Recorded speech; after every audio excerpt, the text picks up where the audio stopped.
La invitada de hoy en Partner Channel, es extenista, es entrenadora, es empresaria porque tiene su academia de tenis, es comentarista de televisión actualmente.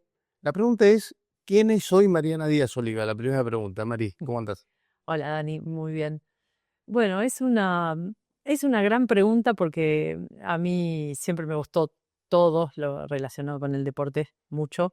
Y si tuviese que pararme en una sola posición, creo que hoy no lo podría hacer porque disfruto tanto estar dentro de la cancha, doy un montón de clases, tengo una academia, como dijiste también, pero también tengo escuela de adultos, manejo dos countries. Em, y también la parte de comentarista. Yo diría hoy que por ahí es un hobby lo de comentar, porque lo disfruto, lo hago, me gusta, pero como tampoco estoy full time en un lugar, em, tengo que tener otras cosas y también disfruto del resto. Pero yo pienso que lo de ex tenista te da esa posibilidad de decir, me sigue gustando el tenis, yo amo el tenis, sigo jugando incluso. em, la diferencia de agarrar y decir, desde todos unos lugares diferentes, porque incluso he hecho torneos de tenis, que trabajaste conmigo, Ujú. desde todos esos lugares que todos están vinculados con el tenis, el centro sigue siendo el tenis como desde que tengo 8 años de edad. Eh, Mariana, eh, vos fuiste tenista desde profesional ¿desde qué edad? Podemos decir desde los 16 que gané mi primer torneo profesional, pero ahí iba al colegio y obviamente no era una profesional de esto, pero creo que desde los 17, 18 es una edad que puedo llegar a decir que lo tenía como mi profesión. A lo que quiero ir es, vos eras tu empresa. Mm, ¿Y sí. cómo la manejabas siendo tan joven?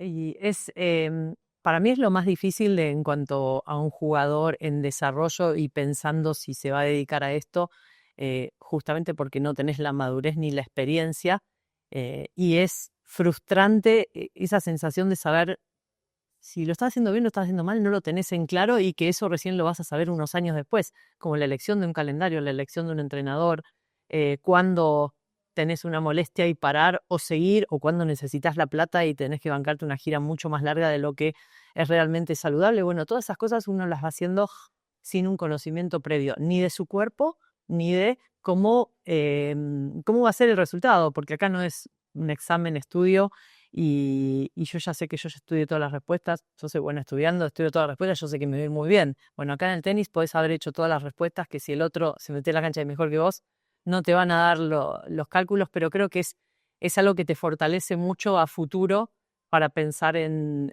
seguir cualquier cosa que hagas de tu vida, en seguir pensando siempre que termina dependiendo de vos mismo, porque en una empresa las decisiones siempre, las decisiones que tomes para un lado o para el otro van a ser determinantes después en lo que sucede al final. Y como empresaria de esa parte de tu vida, ¿cómo crees que te fue? ¿Cómo crees que te desarrollaste? Bueno, yo haciendo con el diario del día siguiente, por ahí es más fácil decir algunas cosas. Yo creo que si hubiese tenido más conocimiento de lo que qué entrenador me iba a servir o una manera de hacer el camino más fácil y que no dependa todo de mí en cuanto a algunas decisiones y también a cosas de mi juego, tal vez me podría haber ido mejor, pero no estaba en esas posibilidades de decir, bueno, contratamos un mejor entrenador que me guíe, que sepa cómo haces esto o hasta dónde llegás o hasta dónde te metes. Yo creo que hice todo muy a pulmón y si me dieras otra oportunidad, trataría de encontrar desde más chica alguien que tenga más experiencia y que te pueda guiar, porque yo pienso que podría haber ido más lejos en cuanto a lo que tiene que ver con el rendimiento. Yo estuve 42 del mundo, yo creo que podría haber estado mejor con un calendario mejor y con algunas cosas técnicas mejores. Hice lo mejor que pude, sin duda, y lo intenté y me sacrifiqué muchísimo, pero con alguien que hubiese conocido el camino más, tal vez hubiese tenido más oportunidades, porque la parte mental en el juego, que es sumamente importante, y la parte estratégica de ir decidiendo qué te sirve en un partido y qué no, yo creo que en esa parte era muy buena, pero no era tan buena en mover rápido las manos, en acomodarme y cambiar de superficie de cancha duras. En cancha dura empecé a jugar mejor mucho más adelante en mi carrera y los primeros años daba mucha ventaja. Bueno, si eso lo hubiese logrado hacer antes, o hubiese tenido por ahí otra ayuda antes, tal vez el resultado hubiese sido otro, pero yo estoy satisfecha porque de lo que dependía de mí, yo di el 100%. Este deporte tiene una particularidad. Mm. La gerenta, en este caso vos, contrata al entrenador. Es decir, que el que te va a dar indicaciones es empleado tuyo. Sí, y es una cosa, yo siempre lo pienso, es como un poco loco, porque vos le estás pagando a alguien para que en realidad te esté marcando todo el tiempo lo que haces mal. Y hay muchos jugadores, y en la actualidad sobre todo los jóvenes, que no aguantan eso, que ellos quieren que vos les estés marcando. Entonces le digo, ¿para qué contratás un entrenador que justamente está para marcarte todas esas cosas? El tema es que cuando yo jugaba y trataba de buscar un entrenador, lo que me pasaba mucho era que algunos entrenadores decían que no trabajaban con las mujeres, que ellos trabajaban con los hombres porque si no después no los llamaban hombres, y había mucha diferencia de una brecha salarial muy grande, porque en un circuito en el que vos decís, bueno, los Grand Slam vienen pagando igual, pero el resto de los torneos en hombres pagaban 5 veces más que las mujeres. Entonces el entrenador que se lleva un porcentaje de tus ganancias no es lo mismo un jugador que terminó el año y ganó $200.000 y te quedó el 20% de eso, que una jugadora que ganó $80.000 y te quedó el 20% de eso. Entonces, eso pasaba mucho, incluso con nombres que por ahí hoy te dirían, che, qué mal que estuve, que te dije, pero yo me acerqué a entrenadores que considero muy buenos, que pensé que podían realmente ayudarme, y las respuestas venían por ese lado, o te decían números que eran imposibles de alcanzar, o quiero viajar con mi mujer y mi hija también. No, o sea, no me alcanza para pagarte y encima tengo que pagar todos los gastos, no, era inviable. Pero sí, está bueno si tenés la madurez para entender qué es lo que necesitas. Entonces vos decís, bueno, yo necesito un entrenador que me ayude en esto, está buenísimo. Cuando sos muy joven todavía no tenés eso muy claro, y en tu entorno te puede ayudar a que elijas bien ahí. ¿Y vos maduraste de golpe? Sí, yo creo que sí, equivocándome y pasándola mal y sufriendo. Cuando hago la memoria de todas las cosas del tenis y me acuerdo de lo bueno, también me acuerdo de las veces que estaba llorando, que terminaba un partido y no me alcanzaba la plata y trataba de ver cómo me iba de un torneo a otro, y he estado en un tren un día y medio porque salía mucho más barato y aparte me ahorraba una noche de hotel. Y he estado en lugares que vos decís, ¿cómo vas a ir a ese lugar? Y sí, pero necesitaba los puntos, me había lesionado, y si no, esto era como un círculo vicioso en el que si vos no entras en los Grand Slams, no te alcanza la plata para autofinanciarte. Entonces entrar a los Grand Slams pasa a ser lo más importante, y bueno, ¿y cuándo cierra?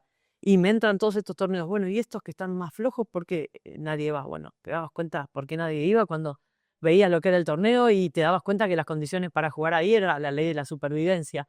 Y una cosa es el circuito que la gente ve, de todos los torneos WTA y ATP y los Grand Slams, y todo lo que viene antes para llegar a eso, nadie lo ve, y esa parte es durísima, y es un filtro muy grande porque hay gente que no sobrevive a eso, dice, no, yo no estoy dispuesto a esto, a vivir así, a no descansar, a que se te cancelen los vuelos, pero a tener que ir un trayecto de 150 kilómetros y que te paren guerrilleros, y si no le das plata no seguís. O sea, esas cosas que son bastante difíciles por ahí de entender, y yo esas las viví todas, y es la parte que la gente no ve y no sabe.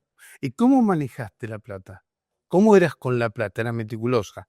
Sí, yo tenía todo el tiempo en una agenda, como un recuadro. Hoy sería más fácil con una computadora, ¿no? Pero en ese momento no estaba, después se tuvo la computadora, pero yo no manejaba. Estamos hablando de los 90 igual. Claro, sí.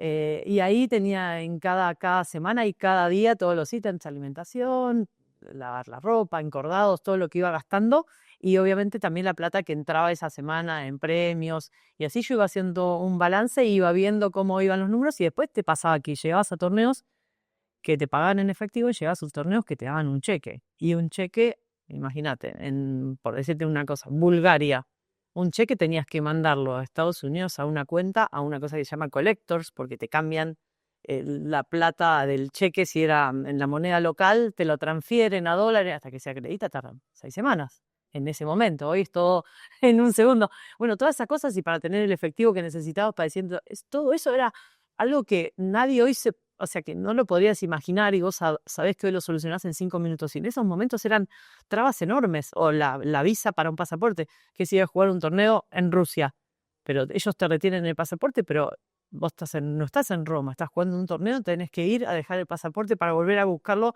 en el horario de que trabaja la embajada para agarrarlo y llevártelo, y a veces no podías ir al torneo porque no te daban los tiempos para sacar el visado que necesitabas, y hoy yo veo todas esas cosas y lo simple que es. Y digo, ustedes no saben lo que nos estresábamos nosotros para poder hacer todas las cosas y elegir bien los torneos y que no se te pasen los tiempos de las visas y de los borres de los torneos y demás. Yo creo que esa parte la hice bien y también hice bien esto de, bueno, tengo 100, esta cantidad la invierto, entonces ahí podía llevarme a mi preparador físico alguna semana más. Y por ahí tenía una gira, me importaba mucho rendir bien por ahí en Roland Garros y en la gira de polvo de ladrillo, que era la gira que para mí era más afín a mi superficie y a mi tipo de juego. Y ahí por ahí agarraba y decía, bueno, acá tengo para invertir, bueno, me llevo mi preparador físico esta semana, y esas semanas previas por ahí no rendía tan bien en cuanto al juego porque estaba cansada, porque estaba entrenando un montón, pero para llegar al pico de rendimiento en el momento más importante. Y yo creo que eso también lo hice bien. Viajé siempre, a veces sola, cuando una gira en Asia no me alcanzaba la plata y por ahí era una superficie que no tenía tanta, que no sabía exhibir tan bien, entonces no invertía de más y por ahí invertía en otro lado.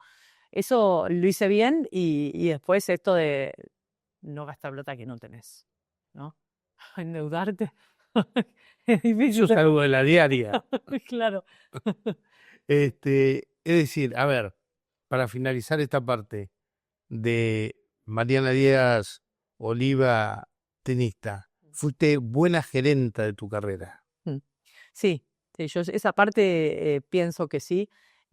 También, o sea, hoy veo las redes sociales y veo que hay un montón de otras maneras que podés, o sea, lograr tener plata para hacer algo, pero eso antes no existía. Entonces antes era alguien de un diario que llamaba al torneo y preguntaba el resultado. Me han pasado veces de leer y que venga alguien y me diga, iba 5-1 arriba en el tercero y lo perdiste. Y digo, no, a 5-1 abajo en el tercero y me puse 5 igual y lo perdí 7-6, pero yo iba 5-1 abajo, no iba 5-1 arriba. Entonces, como que las cosas así. Y era lo que uno escuchaba, que lo que el otro le decía, y también me pasó muchas veces de leer notas que digo, pero esto está diciendo algo que no es, pero era llamar al torneo a la oficina de prensa y que alguien te pasara y cómo lo había entendido en un idioma diferente del que era. Así que yo creo que teniendo en cuenta la época, estuvo bastante bien. Antes de pasar a tu época actual de empresaria tenística, dijiste la palabra guerrilleros.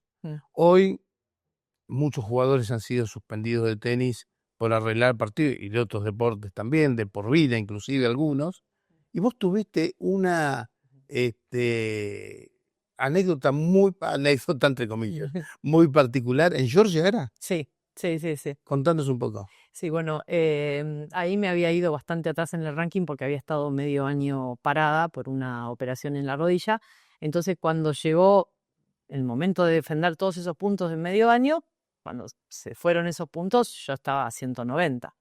Y no defendía nada hasta el final del año, pero el objetivo era entrar a Australia. El siguiente era el Slam, ya US Open no entraba, yo entraba a Australia. Y entonces ahí decidí ir con que era en ese momento mi preparador físico, ir a unos torneos en Georgia, porque cuando salieron los listados, era un torneo de 25.000 en polvo de ladrillo, un torneo de $75.000 en césped sintético. Entonces empecé a preguntar, che, ¿fuiste, no fuiste? Me empezaron a decir el césped sintético con las zapatillas de hockey, como las tartaneras las llamamos, va a estar bien, entonces comprate. Entonces me compré esas zapatillas especiales, vi que el torneo cerraba mucho más flojo que los demás, dije, acá yo voy a ganar todos los puntos que pueda, que me iban a ayudar. El primer torneo es en Tbilisi, en la capital. Llegamos al lugar todo destruido por bombardeo, las casas quebradas, la gente en la calle. Yo te digo que muy pocas veces vi algo tan feo, o sea, no solo feo de que no te gustara la ciudad, sino la gente triste, amargada, vendían cualquier cosa en la calle. Pero dije, bueno, listo, acá es club, hotel, y no hacemos nada, ni siquiera era un hotel, era una casa toda quebrada que no cerraba ni la puerta bien. O sea, eran lugares que prácticamente decís, bueno, tengo muy en claro que vine a buscar puntos. Y bueno, gano el primer torneo en single y en dobles, el de 25.000 en polvo de ladrillo, y teníamos que ir a Batumi, que era una ciudad que quedaba en la costa, y decía que, en el mapa decía que estabas a 250 kilómetros, pero eran 7 horas de tren. Tomamos el tren, ningún problema, 7 horas de tren para llegar ahí. Llego al torneo, empiezo a usar las zapatillas estas de césped sintético. Los 2 primeros días me va bien, todo el mundo se caía, yo bárbaro. En cuartos de final me toca jugar contra una chica de Georgia, que yo ya le había ganado el torneo de 25.000 en polvo de ladrillo. Bueno, ese día el club lleno de gente, yo no entiendo bien por qué, y me dicen que había venido como el primer ministro y un montón de gente, un montón de tipos armados con ametralladoras ahí, todos mirando el partido mío, que era contra la chica esta. Estoy adentro de la cancha, estaban probando un sistema de short set, de sets a 4, gano los 2 primeros, voy arriba en el segundo, ya me robaban pelotas, me tiraban cosas en la cancha, así yo concentrada, enfocada en lo que tenía que hacer, botellas, monedas, y cuando me pongo match point, uno con un arma, una ametralladora, me dice, si ganás te mato. Yo ahí, obviamente, cuando lo miré y vi el arma que tenía, no podía tomarlo como un chiste, me acerco a la jueza de silla y estaba la referee al lado, también viendo un poco que los jueces tenía pelotas adentro, te las cantaban malas porque estaban todos como si era obvio que tenía que ganar la otra. Y yo le digo, me acaba de decir esto, no te va a pasar nada. Le digo, me digo, claro que me lo hubiese dicho antes, que me va a pasar esto. Yo ahora para perder tengo que estar 1 hora más en la cancha. Empezar a perder, le digo, no se te ocurra empezar a perder, pues si empezás a perder está mal porque vas a entregar el partido. Le digo, bueno, yo de acá no salgo viva, mira todos los que son. Bueno, ahí en ese momento me dice, no, vos ganá tranquila que nosotros te vamos a cuidar. Termina el partido, se vienen todos esos para donde estamos nosotros, nos tuvimos que ir a un lugar, un túnel abajo en el club, nos quedamos 7 horas encerrados ahí abajo por ganar un partido, ¿te imaginás? O sea, y la referee no, los jueces de silla, todos ahí abajo porque no sabíamos qué iba a pasar. Yo, eso no es normal en un partido obviamente, yo dije, yo a este lugar me voy. Yo al día siguiente tenía que jugar la semifinal de single y la final de doble. Entonces yo le dije, mirá, le dije a la chica, yo no tengo problema, yo mañana de este lugar me voy, yo ya era muy tarde a la noche como para irme ese día. Digo, yo juego, pero vos cuidame, o sea, o alguien que me cuide, que no me pase nada hasta irnos. Bueno, en ese momento ya había muchos jugadores que no estaban cómodos con la situación, entonces juego ese día, pierdo el single, que tampoco me preocupa mucho en ganarlo, pero yo ya mi cabeza era, hay que irse de este lugar. Hay que irse. Porque si no, no sabés lo que puede pasar. Bueno, jugamos después el dobles y después, entre todos los que nos queríamos ir, contratamos una minivan que nos llevaba desde ahí hasta el aeropuerto de Tbilisi, que eran, puede ser 2 horas y media, 3 horas, pero un camino medio peligroso. Nos subimos todos con los bolsos, nos dicen antes de subir, todos el pasaporte a mano y plata en cambio.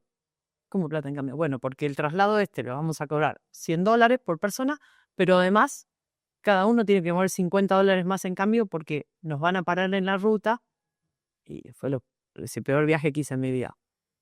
Te paraban, tipos con armas, y si no les daba plata no seguías.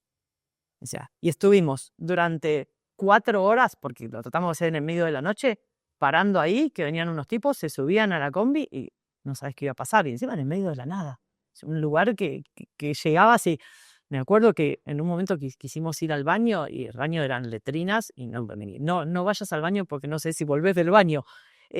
Algo que yo era un mundo aparte de lo que yo estaba acostumbrada a vivir.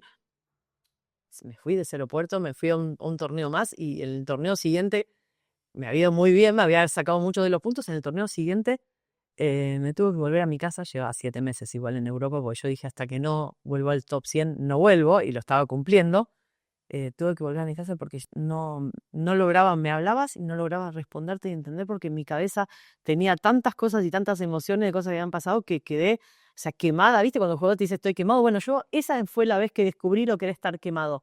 Momento en el que alguien te preguntaba algo y no podías responder con coherencia porque se te metían muchas cosas en la cabeza. Y dije, bueno, en este momento estoy quemada, momento de volver. Me quedaba un solo torneo más y estaba 111, me faltaba muy poquito para entrar a Australia. Por suerte vi que había salido un torneo en Cali, en Colombia, de 50 y dije, si me va bien ahí entro, y tal cual, llegué a semi de ese y ahí entré a Australia y por suerte jugué otro año más. Pero esa fue una de las cosas más duras. Y cuando uno ve que en otros lugares el valor de la vida no es algo que uno no le entra en la cabeza, que es lo mismo, ¿no? Ujú.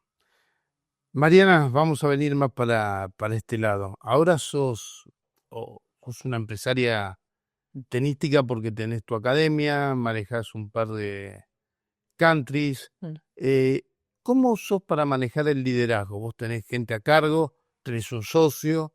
¿Cómo sos para manejar el liderazgo?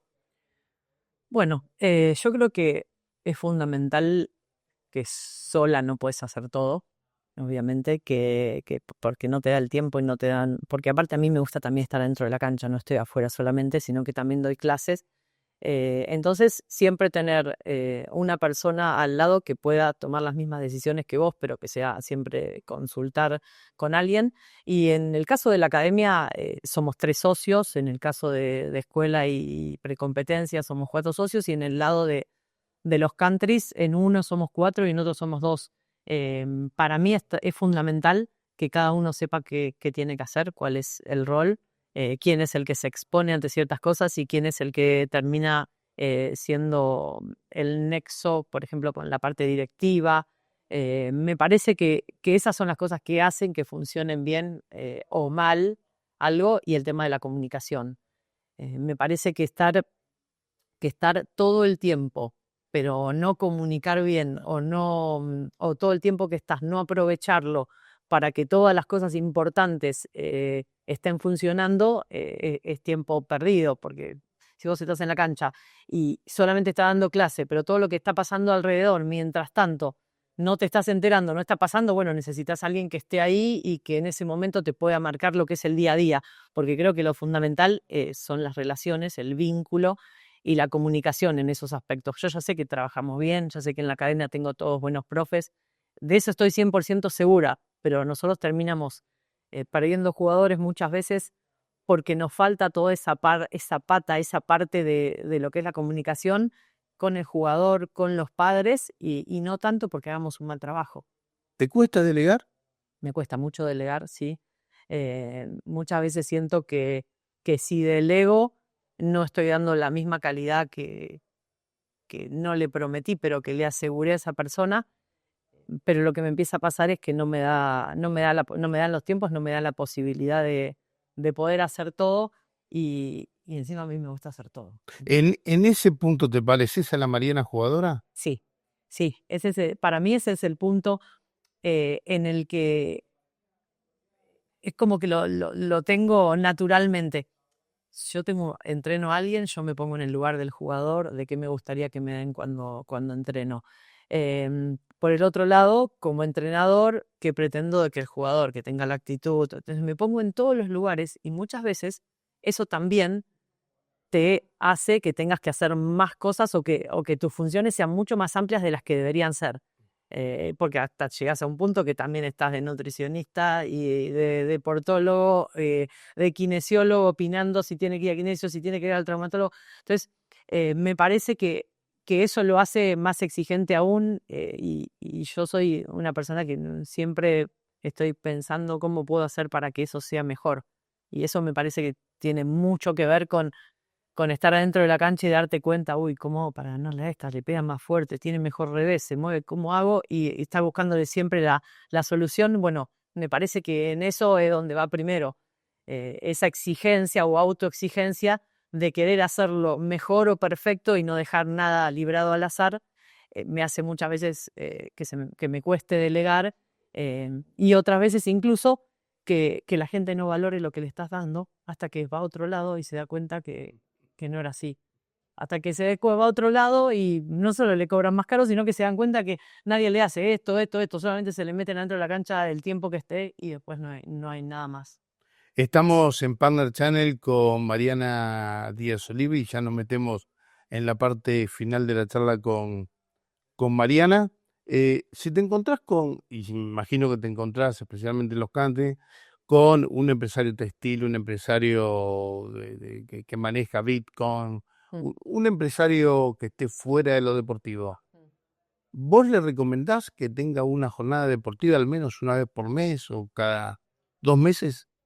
Yo lo que normalmente les recomiendo, pero es que escuchen la manera que tienen, lo que tenemos, por ahí los exjugadores o ex deportistas profesionales, porque eso lo que tiene es una visión muy diferente a lo que es solamente lo empresarial, pero que te ayuda mucho más en el deporte. Yo les aconsejo mucho que tengan que también organicen eventos deportivos, porque ahí vos ves qué tan competitiva es una persona, que la pones a jugar y no jugó nunca al tenis, pero decís, bueno, hay que hacer esto, hay que pegarle a esta latita, porque vos vas pidiendo el desafío según la persona que... Y eso también te ayuda. Después el saber trabajar en equipo, después todas esas cosas que te pueden dar un exjugador o alguien que tuvo que ser su propio empresario y tuvo que armar todo sin el conocimiento necesario, me parece que en eso suma mucho. Y yo intento primero que se metan ellos en el deporte un poco más y que vean cómo pueden funcionar las cosas de otro ámbito y de un lugar más relajado. Porque vos al hacer algo deportivo para tu empresa también lo que estás poniendo es que la gente se salga de ese lugar estructurado a la hora del trabajo y verlo cómo rinde con una presión diferente, con unos objetivos diferentes, y me parece que eso también puede ayudar mucho al rendimiento en una empresa o a maximizar el resultado del trabajo de todos los que tenés ahí. ¿Cómo se relaja Mariana Díaz Oliva? ¿Cuál es su cable a tierra? Bueno, no sé si es relajarse, pero yo creo que lo que disfruto hoy es hacer deporte. Y si bien trabajo de lunes a lunes y estoy todos los días metida en la cancha, siempre los sábados a la tarde, bueno, a veces juego interclubes también de tenis, pero después me voy a jugar al hockey. Juego en una cuarta, que es, podemos decir, más 35 en cuanto a edad. Yo jugaba al hockey de chiquita, hasta los 13 años, ahí tuve que decidirme porque se superponían las cosas. El hockey me hacía doler mucho la espalda porque las reglas eran muy diferentes ahora también.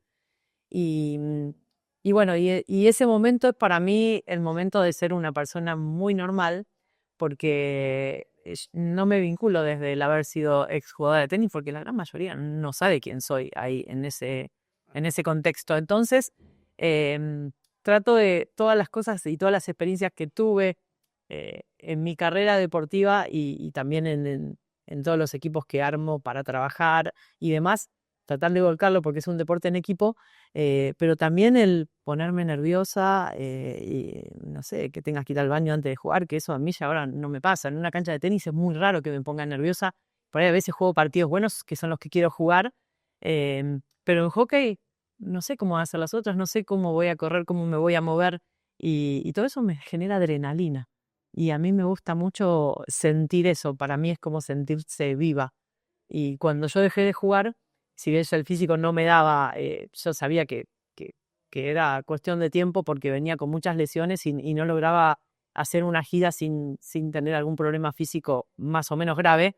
Yo dije, bueno, a mí el deporte me encanta. A mí me pones a jugar, jugué futsal, jugué un montón de deportes, amo el deporte. A mí si me das ir a ver una serie o irme a hacer deporte, yo me voy a hacer deporte. A mí no me importan las series. Yo creo que todo lo que tiene que ver con el deporte, con el movimiento, me encanta.